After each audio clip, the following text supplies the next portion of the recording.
Hello दोस्तों, कैसे हैं आप सब। आशा करता हूँ बढ़िया होंगे। चलिए, तो आज का जो हम लोग सेट है, सेट नंबर आपका 6 है, जो आपका 1/9/2022 को ग्रुप डी एग्ज़ाम में पूछा गया था। और सीट नंबर आज का जो दिनांक 1/9/2022 को पूछा गया था फर्स्ट शिफ्ट में। ठीक है, चलिए तो आप लोग फटाफट से इस चैनल को शेयर करिए अपने दोस्तों के पास। और चलिए तो हम लोग डिस्कशन को शुरू करते हैं। आइए, तो जो पहला क्वेश्चन है आपका, इसमें आपका क्या है क्वेश्चन कह रहा है आपसे कि निम्नलिखित अभिक्रिया के लिए संतुलित रासायनिक अभिक्रिया कौन सी है। अब देखिए, आपको क्लास 10 का जो चैप्टर है रासायनिक अभिक्रिया और समीकरण, इसको आप जरूर पढ़ लीजिएगा। ठीक है, क्लास 10 बुक उठाइएगा, उसको लाइन बाय लाइन पढ़ जाइएगा। आइए, तो इसका आंसर क्या होगा, तो आप जानते हैं क्या होगा, H2 और प्लस क्या Br2 बनाएगा तो क्या बन जाएगा, 2HBr बन जाएगा। आपको ऑप्शन नंबर आपको क्या डी नंबर दिया, उस तरह आपको याद रखना है। आपको अमोनिया वाला H2 प्लस क्या N2 क्या बनाता है 2NH3। अब देखिए यहाँ पे H कितना है, यहाँ पे H 6 गो, कितना N 2 गो है ना, तो यहाँ 2 गो हो गया। और क्या H को गो है, H 6 गो है, तो क्या करना पड़ेगा आपको यहाँ पे 3 लगा लेना पड़ेगा। जहाँ H2 लिखा है यहाँ पे 3 लगा लेंगे यहाँ पे, तो क्या होगा, समीकरण संतुलित हो गया। तो इसको भी ध्यान रखिएगा, आपको इसको भी पूछ सकता है। ठीक है, चलिए आते हैं क्वेश्चन नंबर क्वेश्चन नंबर 2 पे, कि 2 नंबर क्वेश्चन क्या कह रहा है आपसे। तो क्वेश्चन 2 जो कह रहा है, अभी आसान क्वेश्चन है। देखिए क्या कह रहा है कि लाल प्रकाश कोहरे एवं धुएं से डैश पर किरणित होता है, और क्योंकि इसका तनदैर्ध्य श्वेत प्रकाश के अन्य घटकों के तनदैर्ध्य की तुलना में क्या होता है।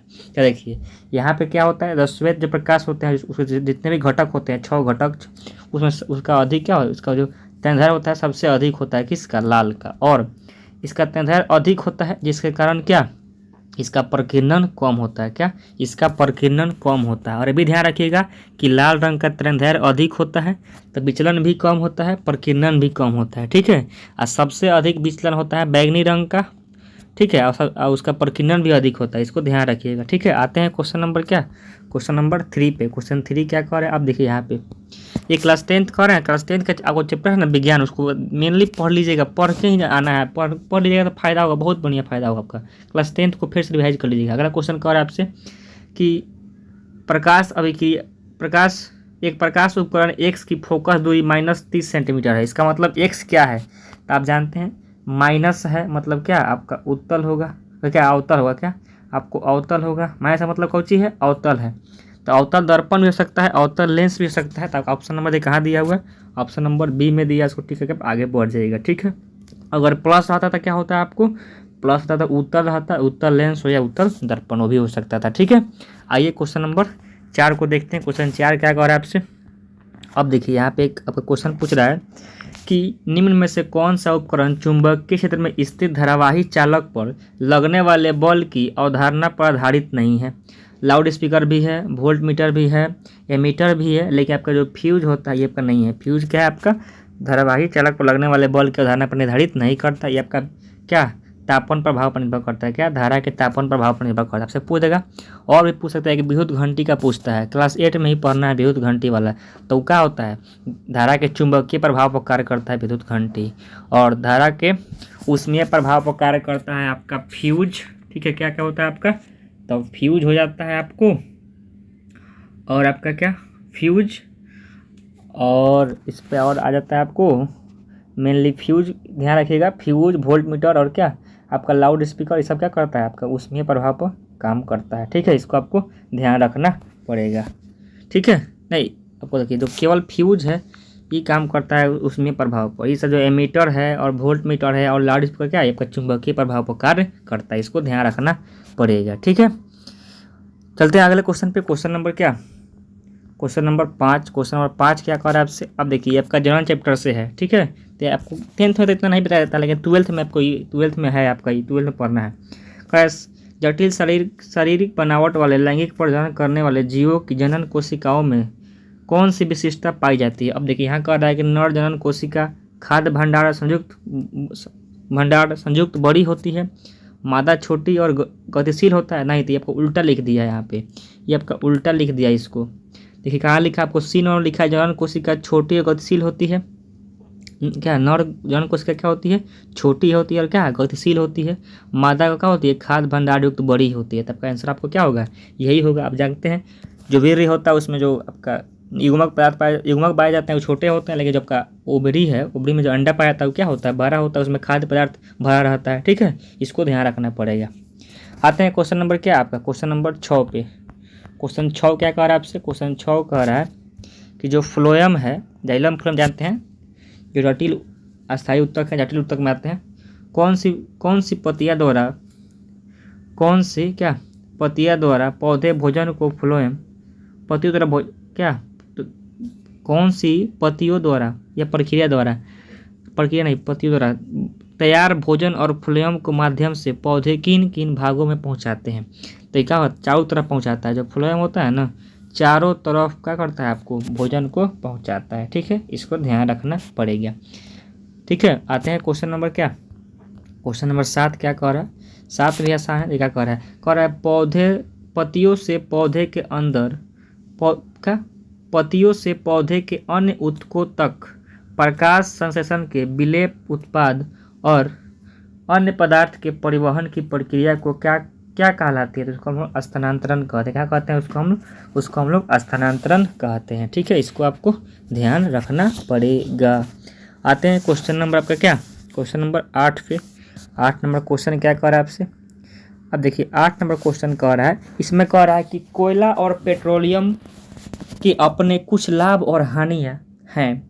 कोयले और पेट्रोलियम से संबंधित निम्नलिखित कथनों में से 3 संगत है और 1 असंगत है। मतलब 3 गो संगत सही है और 1 क्या है असंगत, माने गलत है, उसको पहचान करना। आइए, पहला कह रहा है कि इन्हें जलाए जाने पर CO2 उत्पन्न होती है जो ग्लोबल वार्मिंग का कारण बनती है। हाँ, ये तो बात सही है, ये तो गलत नहीं है। ठीक है, ये तो सही है, लेकिन आपसे पूछ रहा है गलत वाला। ठीक है, अगला कह रहा है इनका उपयोग ताप विद्युत संयंत्र में विद्युत उत्पादन के लिए किया। अब आते हैं अगला ऑप्शन पर, किया उसी में है किया जाता है और ये लागत में किफ़ायती होते हैं, मतलब कि अच्छा होते हैं, लागत इनका कम लगता है। नहीं, यही आपका गलत है। क्या है आपका, ये गलत है, मतलब कि आपका ऑप्शन बी ही आंसर होगा। लेकिन और देख लेते हैं, इन्हें जलाए जाने पर NS नाइट्रोजन और सल्फर के ऑक्साइड उत्पन्न होते हैं जो विषयुक्त होते हैं और अम्ल वर्षा के कारण बनते हैं। भी सही है। O2 की अपर्याप्त मात्रा में उपस्थिति में जलाए जाने पर कार्बन मोनोऑक्साइड उत्पन्न होता है और ये क्या होता है, विषयुक्त गैस होता है, मतलब कार्बन मोनोऑक्साइड CO बनता है। आपसे पूछा इसमें कौन गलत है, तो आपका ऑप्शन बी है ना, यही गलत है। वहाँ किफ़ायती दे दिया, किफ़ायती नहीं होता है, बड़ी महंगा होता है। ठीक है, इसका आंसर आपको बी नंबर हो जाएगा। ठीक है, आपको यही पूछ रहा था। आते हैं क्वेश्चन नंबर, अगले क्वेश्चन क्या कर रहा है आपसे, अगला क्वेश्चन है आपसे, देखिए यहाँ पे क्या कर रहा है क्वेश्चन जो 9 कह रहा है आपसे, ये क्या कह रहा है कि 50 सेंटीमीटर फोकस दूरी वाले अभिसारी लेंस को 20 सेंटीमीटर फोकस दूरी वाले अपसारी लेंस के साथ जोड़ा जाता है, तो इन दोनों लेंसों की संयोजन क्षमता क्या होगी। तो आप पढ़े हैं कि P बराबर क्या होता है, P1 + P2, मतलब क्या होगा, संयोजन क्षमता का जोड़ने का हो गया। लेकिन पहले इसका संयोजन क्षमता निकाल लीजिए, इसका क्षमता है, इसका क्षमता से ऊपर निकालिए आप। तो क्षमता निकालेंगे कैसे, देखिए पहला का निकालते हैं P1 बराबर क्या होगा आपका, आप जानते हैं क्या, P बराबर 1/F होता है, लेकिन सेंटीमीटर में दिया हुआ 100/F हो जाएगा। अब देखिए यहाँ कह रहा है आपको अभिसारी लेंस का मतलब क्या होता है आपका, यहाँ हो जाएगा आपको उत्तल लेंस। अभिसारी लेंस का मतलब क्या हो जाएगा, उत्तल लेंस। अगर दर्पण में कहेगा तो क्या हो जाएगा, अवतल दर्पण हो जाएगा। तो F क्या होगा आपका, तो उत्तल होगा तो ये प्लस में होगा ना, तो ठीक है। तो इसका F का मान कितना दिया है आपको, F का मान दिया हुआ है 20, तो कितना आ जाएगा 5 आ गया। ठीक है, 5, तो यहाँ P यहाँ हो गया 5D और यहाँ देखिए प्लस। ठीक है, P2 का मान निकालिए, तो P2 का मान कैसे निकालेंगे, देखिए यहाँ रंग चेंज कर लेते हैं। P2 का मान कैसे निकलेगा आपको, तो P2 बराबर हो जाएगा क्या, तो 100/F। F का मान कितना है आपको, F का मान कितना है आपको, गलती ले लेगा जी। देखिए यहाँ पे आपका कह रहा है ना, यहाँ पे 50 लेना था, मिस्टेक हो रहा था हमको, कहे नहीं 50 आपका होगा 50। देखिए यहाँ पे ये आपका P2 वाला निकल गया क्या, देखिए शुरू में निकाले हम ये, देखिए यहाँ जो 20 ले लिए, 20 वाला इसका अपसारी लेंस वाला का है 20, तो 20 नहीं लेना है हमको, यहाँ पे हमको 20 नहीं लेना है, पहले 50 लेना है। ठीक है, क्या लेना है हमको, 50 लेना है। तो यहाँ 100 और नीचे क्या हो जाएगा 50, लेकिन 50 क्या होगा आपको, 50 क्या होगा आपको 100। ठीक है, 50 लेना है पहले वाला में, तो क्या होगा 50 दूना 100 हो गया, तो 2 P बराबर 2D आ गया। ठीक है, अब देखिए आप P2 का निकालते हैं, तो P2 के लिए क्या होगा आपका, तो P2 के लिए 20 दिया हुआ है। ठीक है, तो P2 बराबर क्या होगा आपका 100 बटा 20। लेकिन कौन लेंस कह रहा है, अपसारी लेंस कह रहा है, इसका मतलब क्या अवतल हो जाएगा, तो यहाँ क्या होगा माइनस होगा, तो क्या होगा आपका कटेगा तो क्या होगा 20 25 100 मतलब कि -5 आ गया। जब यहाँ पे रखिएगा 2D अब -5D यानी क्या P का मान कितना आएगा आपको -3D आ गया। क्या आ गया -3D आ गया। इसको ध्यान रखिएगा जो ऑप्शन नंबर ए में दिया हुआ है, इसको आपको ध्यान रखना पड़ेगा। मतलब कि पहले आपको क्या करना है, अलग अलग दोनों की क्षमता ज्ञात करना है, उसको क्या करना है, उसके बाद उसको जोड़ देना है। तो जोड़ने पर एक माइनस में आ रहा है एक प्लस में आ रहा है, तो माइनस में कैंसिल हो जाएगा, माइनस वाला अधिक है तो ठीक है, इसको ध्यान रखना है। आते हैं क्वेश्चन नंबर क्या, क्वेश्चन नंबर आपका ये जो है क्वेश्चन नंबर आपका क्या, क्वेश्चन नंबर 10 है। ठीक है, 10 में क्वेश्चन क्या कर रहा है आपसे, क्वेश्चन जो 10 है आपसे ये कह रहा है कि निम्न तालिका जंतुओं में विभिन्न उपकला ऊतकों और विभिन्न भागों में उनकी स्थितियों को दर्शाया गया है, सही विकल्प का पहचान करिए। अब देखिए तो आपको जानते होंगे कि जो इसका नाम है पहले वाला का, मिटाते हैं इसको, जो पहले वाला का नाम है इसका नाम है सरल सल्की एपिथेलियम। क्या सरल सल्की एपिथेलियम। इसका उपयोग जो इसका हम लोग इस आपको मेनली कहाँ पाया जाता है, तो ये आपको है जो आपका ई पाया जाता है आपको रक्त वाहिनियों में पाया जाता है। कहाँ रक्त वाहिनियों में, मुंह के अंदर जो अंदर नली गई है खाना वाला उसमें ही पाया जाता है, तो इसका ये जो है आपका सी से मिलेगा। ठीक है, और आपका जो त्वचा में पाया जाता है वो पाया जाता है स्तरित सल्की एपिथेलियम, जो त्वचा में पाया जाता है ये आपका है, इस तरह से दिखाया जाता है, इसका नाम है स्तरित क्या स्तरित आधा सौ से रहेगा स्तरित सल्की एपिथेलियम। क्या इसको मिटा देते हैं, फिर से लिखते हैं स्तरित सल्की एपिथेलियम पाया जाता है किस में, आपका त्वचा में पाया जाता है। ठीक है, और आपका जो लार में पाया जाता है, क्या आपको जो लार में पाया जाता है वो क्या पाया जाता है आपका, तो घनाकार, ये जो इसमें लिखा हुआ है बी नंबर जो है ये घनाकार जो आपका सल्की एपिथेलियम जो घनाकार आपका जो काला ऊतक किसमें पाया जाता है आपको, वो पाया जाता है आपका लार में। तो 2 का हो जाएगा 4 और इसी बच गया, सी का जो 1 बच गया आपका किस में जाएगा, ये जाएगा त्वचा में। क्या 3 का 2 हो जाएगा किस में, 3 का आपका हो जाएगा, 3 का 1 ना होगा जी, मिस्टेक हो रहा था का, मिस्टेक हो रहा है, तो 2 का आपका तो नीचे आ गया था, फिर से मिस्टेक करते हैं, फिर से आते हैं। देखिए यहाँ तक तो सही था, 1 का कहाँ आ गया, 1 का 3 में आ गया। ठीक है, और हम 2 का बताए कि जो ये आपका जो डी नंबर है किस में जाएगा, आपका डी नंबर आपको पाया जाता है त्वचा में। किस में पाया जाता है, त्वचा में पाया जाता है। ठीक है, अब देखिए जो सी नंबर है आपका, इसको हम लोग कहते हैं पक्षमाभी, क्या कहते हैं, पक्षमाभी उपकाला ऊतक। किसमें पाया जाता है, पाया जाता है किसमें, श्वास नली में पाया जाता है। और आपका ये जो 3 नंबर है घनाकार एपिथेलियम भी पाया जाता है लार और उनकी वाहिकाओं में पाया जाता है, इसको ध्यान रखना पड़ेगा। ठीक है, खाली नाम से याद नहीं करना पड़ेगा, आपको उसी तरह भी ध्यान रखना चाहिए। ठीक है, ये आपका क्लास 9th में है ऊतक का चैप्टर, वहाँ पे इसको पढ़ना था, वहाँ भी दिया हुआ है। ठीक है, आते हैं क्वेश्चन नंबर क्या, क्वेश्चन नंबर 11 क्या कह रहा है आपसे। देखिए यहाँ पे आपको भूलतियाना नहीं है, कह रहा है कि गोलीय दर्पण की फोकस दूरी किसके बराबर होती है। तो आप जानते हैं फार्मूला, क्या जानते हैं फार्मूला, तो आप फार्मूला जानते हैं 1/f बराबर 1/v प्लस 1/u। क्या जब इसी को लिखिएगा लघुत्तम निकाल के, तो f बराबर u v बटा क्या u प्लस v आ जाएगा। ऑप्शन नंबर ए में आपको दिया हुआ है। इसको बहुत लोग डायरेक्टली याद रखते हैं, हम तो फार्मूला याद है इसे निकाल लेते हैं। ठीक है, इसको आपको ध्यान रखना पड़ेगा। आते हैं क्वेश्चन नंबर 13, 12 क्या कह रहा है, 12 कह रहा है आपसे कि नीचे दी गई तालिका यदि ए बी सी डी क्रमशः आवर्त सारणी के समूह 15-16 में पंक्तियों में 1 से 4 की स्थिति में क्रमशः तत्वों के परमाणु क्रमांक हैं, तो उनके सही क्रम की पहचान करिए। मतलब क्या करना है इसको, मतलब कि बढ़ते क्रम सबसे अधिक किसका परमाणु क्रमांक होगा, तो सबसे अधिक होगा डी का, उसके बाद होगा बी का, उसके बाद ई का, उसके बाद सी का, उसके बाद ए का, मतलब सबसे कम ए का होगा और सबसे अधिक किसका होगा, तो डी का। इसी को आपको किसमें खोजना था। अब देखिए इसी को क्या करना था आपको, खोजना था। क्या करना था, खोजना था। अब देखिए अब कहेगा 10 में आंसर नहीं मरवाएगा आपको ऑप्शन, तो 10 में आपका ऑप्शन यहाँ पे जो लिखा हुआ है इसमें आपका, तो 1 का 3 कहाँ दिया हुआ है, हाँ, अब बी का 4 कहाँ दिया हुआ है, नहीं, बी का 4 1 का 3 आपको ऑप्शन नंबर बी में दिया हुआ था। ठीक है, इसको यहाँ टिक कर लीजिए बी नंबर। फिर आ जाते हैं हम लोग वाले क्वेश्चन पे। देखिए यहाँ पे पकड़ लिए, देखिए यहाँ पे बताया आपका सबसे अधिक किसका होगा, तो सबसे अधिक होगा यहाँ पे आपका डी का, उसके बाद बी का, उसके बाद ई का, उसके बाद ए का, सी का, उसके बाद ए का। मतलब देखिए यहाँ ए सी ई बी डी, यहाँ ऑप्शन नंबर सी में दिया हुआ सबसे कम ए का है, सबसे अधिक डी का है। ठीक है, ये इसका आंसर हो जाएगा। अब आते हैं क्वेश्चन नंबर 13 पे। क्वेश्चन 13 क्या कह रहा है आपसे? क्वेश्चन 13 कह रहा है कि सोडियम हाइड्रोक्साइड का उपयोग नहीं है।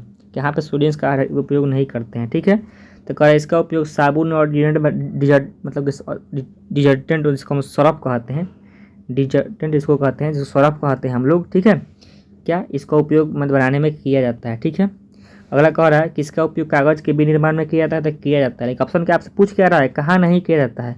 तो इसका उपयोग जल के स्थायी कठोरता को दूर करने में किया जाता है, तो नहीं, इसका उपयोग नहीं करते हम लोग, इसका हम लोग उपयोग नहीं करते हैं, इसका उपयोग हम लोग नहीं करते। इसका आंसर क्या हो जाएगा? ऑप्शन नंबर जो सी लिखा हुआ है केवल 3, ये आपका इसमें उपयोग नहीं होता है, और इसका उपयोग होता है इसका। ठीक है, इसको ध्यान रखना पड़ेगा। आते हैं क्वेश्चन नंबर क्या, क्वेश्चन नंबर 14 क्या कह रहा है? तो आप जानते हैं कि जूल का ऊष्मीय नियम से एच बराबर क्या जानते हैं? एक मिनट, एच बराबर क्या होता है? एच बराबर I² R T। Option number क्या? बी में दिया हुआ है। ठीक है, आते हैं क्वेश्चन नंबर क्या 15वां क्वेश्चन क्या कह रहा है आपसे?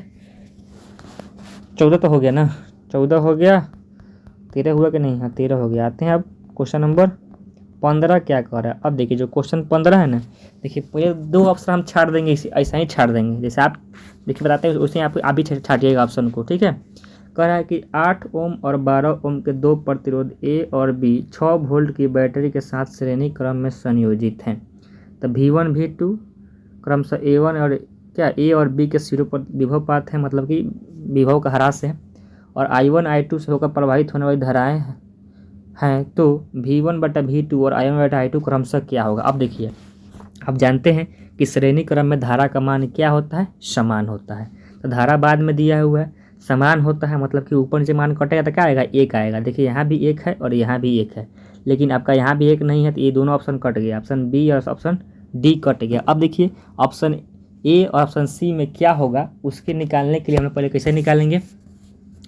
अब देखिए हम कैसे निकालेंगे, तो पहले हम लोग आर इक्विवेलेंट का मान निकाल लेते हैं। ठीक है, क्या आर इक्विवेलेंट का मान क्या होगा? अब आर इक्विवेलेंट का मान निकालिएगा तो आपका मान आ जाएगा क्या? आपका मान आ जाएगा, जोड़ने पर क्या आ जाएगा आपको? जोड़ने पर आपको आ जाएगा 12 8 20 आ गया। ठीक है, तो 20 आ गया, तो आप जानते हैं, तो पहले आई का मान निकाल लेते हैं। आई बराबर क्या होगा? V/R। तो V का मान है 6 और नीचे हो गया आपको 20। क्या होगा? 6/20 हो गया। 2 से कटाइए, 2 तिहाई 6 और नीचे कितना हो गया आपका? 3 से 2 से, हाँ 2 तिहाई 6, नीचे कितना हो गया आपका? और नीचे हो गया आपका 2 से कटाएगा तो 10 हो गया। ठीक है, क्या हो गया आपका? नीचे 10 हो गया। तब अब जब 10 हो गया तो क्या हो गया? तो जब भाग देंगे तो क्या होगा? आई का मान कितना हो जाएगा? तो ऊपर 0.3 आ गया, मतलब कि आई का मान क्या आ गया आपको? आई का मान 0.3 आ गया। ठीक है, आई का मान क्या आ गया? 0.3 आ गया, 0.3। अब देखिए अब आपसे क्या पूछ रहा है? आपसे V1 V2 पूछ रहा है। क्या कह रहा है कि V1 V2 पूछ रहा है, तब V1 V2 निकाल लीजिए। अब तो V1 बराबर क्या हो जाएगा? तो V1 बराबर आपका हो गया, V1 बराबर I इंटू आर। क्या? I इंटू आर हो गया। तो I का मान है 0.3, R का मान क्या है? 8। R का मान क्या है आपको? 8 हो गया। R का मान क्या हो गया आपको? 8 हो गया। ठीक है, तब जब R का मान 8 हो गया, यहाँ पे 8 है, तब गुना करना क्या होगा? 2.4 हो जाएगा ऊपर। अब V2 का मान क्या आ जाएगा आपको? तो V2 का मान आ जाएगा यहाँ पे फिर 0.3, और यहाँ पे क्या रखिएगा? जब V2 निकालना होगा V2, तो फिर क्या 0.3 गुना करना पड़ेगा किससे? 12 से। तो कितना हो जाएगा आपको?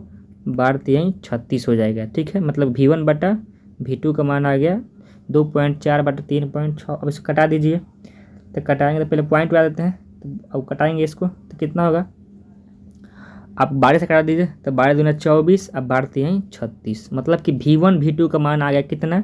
आपको 2/3 आ गया, ऑप्शन नंबर सी। और आपको बताए थे कि दोनों का अनुपात अब निकालना नहीं, यहाँ से आई का मान नहीं निकालेंगे, क्योंकि अब जानते हैं कि श्रेणी क्रम में धारा का मान क्या होता है? समान होता है, इसलिए इसका आंसर क्या हो जाएगा आपको? ऑप्शन नंबर सी हो जाएगा। इसको आपको ध्यान रखना पड़ेगा, यहाँ पे इसका उल्टा लिखा हुआ है। ठीक है, आते हैं क्वेश्चन नंबर 16 पे।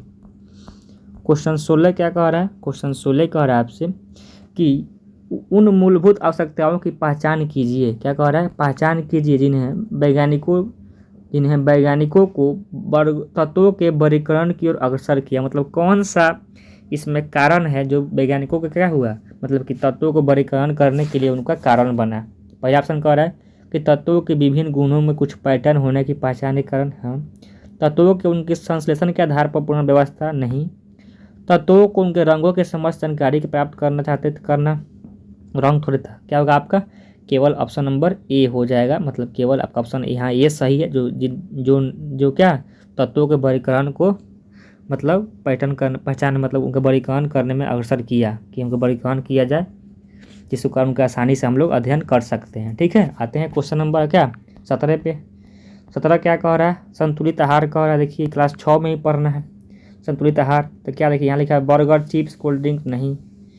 अगला कह रहा है आपसे क्या, अगर रोटी सब्जी या कोल्ड ड्रिंक नहीं, संतुलित आहार नहीं है। चावल चिप्स कोल्ड ड्रिंक नहीं, रोटी दालें और सब्जियां संतुलित आहार में आती हैं। आते हैं क्वेश्चन नंबर 18। देखिए 18 में क्वेश्चन क्या कह रहा है, 18 में आपका आसान क्वेश्चन है। कह रहा है कि सोडियम सल्फाइड मतलब क्या Na2S क्या करेंगे, जब अभिक्रिया कराएंगे HCl से तो आपको बन जाएगा H2S प्लस क्या NaCl, क्या NaCl बन जाएगा। इसको संतुलित नहीं किए हैं तो कह रहा है कि ठीक है, तो दुर्गंध युक्त गैस उत्पन्न हो गया। दुर्गंध गैस कौन है, तो यहाँ पे गैस के रूप में उत्पन्न होगा, गैस ही है ये H2S। तो क्या होगा H2S आपको निकलेगा, जिसके कारण क्या होगा दुर्गंध युक्त गैस आपको मिलेगी और आपका NaCl बन जाएगा। ठीक है, आते हैं क्वेश्चन नंबर 19। देखिए 19 में क्वेश्चन क्या कह रहा है आपसे, कह रहा है कि रासायनिक अभिक्रिया में बेकिंग सोडा। तो आप जानते हैं बेकिंग सोडा का फार्मूला होता है, क्या होता है फार्मूला NaHCO3। अब देखिए कैसे बनेगा, तो नमक का अभिक्रिया कराएंगे, जल CO2 और क्या अमोनिया रहेगा, तो आपका NaOH बन जाएगा और NH4Cl बन जाएगा। लेकिन हमको काम चाहिए इसको बनाना है ना, तो यही आपका एग्जाम्पल जिसके कारण क्या होगा NaOH आपको बनेगा। ठीक है, इसको आपको ध्यान रखना पड़ेगा। आते हैं अगले क्वेश्चन, क्वेश्चन नंबर क्या, क्वेश्चन नंबर देखिए और ऑप्शन दिया हुआ था तो ये आपका ऑप्शन नहीं होगा। ये आपका सोडियम हाइड्रोक्साइड का बनने का हो गया, सूत्र दे दिया है, सोडियम हाइड्रोक्साइड का दिया है एग्जाम्पल। तो इसको हम थोड़े पूछ रहा है आपको, वो जो पूछ रहा है उसको हम टिक कर दिए। आते हैं क्वेश्चन नंबर 20 पे। क्वेश्चन 20 क्या कह रहा है आपसे, कह रहा है एक धारावाही परिनलिका के कारण उत्पन्न चुंबकीय क्षेत्र से संबंधित निम्न कथनों पर विचार करिए। ऑप्शन कह रहा है पहला कह रहा है कथन कि परिनलिका के अंदर चुंबकीय क्षेत्र समांतर सीधी रेखाओं के रूप में होता है, सही है। अगला कह रहा है कि परिनलिका के अंदर उत्पन्न प्रबल चुंबकीय क्षेत्र का उपयोग किसी चुंबकीय पदार्थ के टुकड़े को चुंबकित करने के लिए किया जाता है, तो भी सही है। मतलब कि दोनों कथन सही है आपका, क्या जो दोनों कथन है क्या है आपका सही है। ठीक है, आते हैं क्वेश्चन नंबर 21 क्या कह रहा है आपसे। अब देखिए यहाँ पे समझना है आपको कि CuSO4 Mg प्लस MgSO4 और क्या Cu बाहर निकल गया। अब देखिए यहाँ पे जिसका ऑक्सीकरण होगा ना, जिसका ऑक्सीकरण होगा उसको कहते हैं अपचायक। क्या कहते हैं अपचायक, मतलब जिसका ऑक्सीकरण, देखिए Mg ऑक्सीकरण हो रहा है ना, तो जिसका ऑक्सीकरण होगा उसको कहेंगे अपचायक, और जिसका अवकरण होगा उसको क्या कहेंगे ऑक्सीकारक। ठीक है, इसको ध्यान रखिएगा। ठीक है, इसको आपको ध्यान रखना पड़ेगा। तो यहाँ पे ऑक्सीकारक, यहाँ पे आपका क्या है जो Mg है ये क्या है आपका, तो इसका ऑक्सीकरण हो रहा है तो क्या है आपका अपचायक है। इसका आंसर नंबर आपको ए नंबर हो जाएगा। ठीक है, आते हैं क्वेश्चन नंबर 22 पे। 22 में क्वेश्चन क्या कह रहा है कि किस एंजाइम को पाचन प्रक्रिया में अपना कार्य करने के लिए हाइड्रोक्लोरिक अम्ल की उपस्थिति होती है। ये क्लास 10th का ही चैप्टर है जो जनरल एथी का पाचन, जो आपका चैप्टर जैव प्रक्रम है, जिसमें आपका श्वसन पाचन उत्सर्जन ये सब पढ़ना है। ये क्या है आपका ये उसी चैप्टर में पढ़ना है। तो क्या होगा इसका आंसर, तो पेप्सिनोजोन है, यही क्या है आपका। इसके लिए क्या हो, इसको कार्य करने के लिए आपको किसकी हाइड्रोक्लोरिक अम्ल की आवश्यकता होती है। ठीक है, आते हैं क्वेश्चन नंबर 23। ठीक है, क्वेश्चन जो 23 कर रहा है आपसे कि बल्ब का फिलामेंट की गलनांक डैश और डैश धातु की बनी होती है। तो इसका जो फिलामेंट होता है उसका गलनांक ऊंच होता है और प्रबल धातु की बनी होती है। आप जानते हैं कि जो बल्ब का फिलामेंट होता है वो टंगस्टन का बना होता है। ठीक है, जिसका गलनांक आपको 3422 होता है। ठीक है, इसका गलनांक क्या होता है आपको 3422 होता है। इसको आपको ध्यान रखना पड़ेगा। 34 से 22 डिग्री C होता है ठीक है। और जो विद्युत धारा के ऊष्मीय प्रभाव पर कार्य करता है आपका क्या, बल्ब, ठीक है। इसको आपको ध्यान रखना पड़ेगा।